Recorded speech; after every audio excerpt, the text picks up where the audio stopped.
All right, so that is all I need from the watercolors, and now I'm going to use my Perfect Pearls again. I'm going to use the white for the little wings, and then I'm going to do the gold the same way as I did the last one. It's going to be white towards the center, and then gold towards the outside. And once again, that's just so that I get a little bit of definition between the lights and the darks. It's much easier if I'm mixing a little bit of white with some of the gold in the center.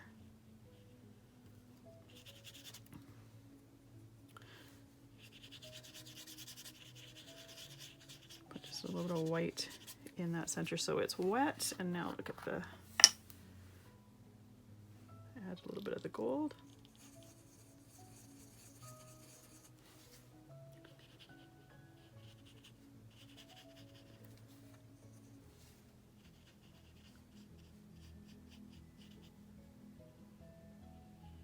A little bit careful around those fingers there so I don't accidentally paint the little angel's hand gold.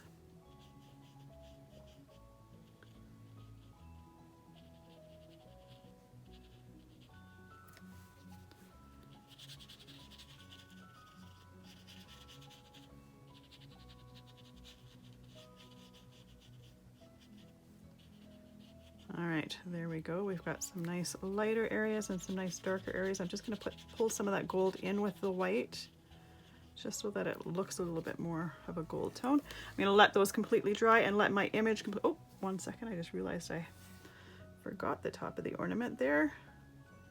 Don't want to forget this, and I just realized that this, I think, is a little, kind of a little halo.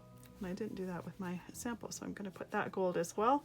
Let this dry completely before we continue, and I'm also going to let my lids here dry before I continue.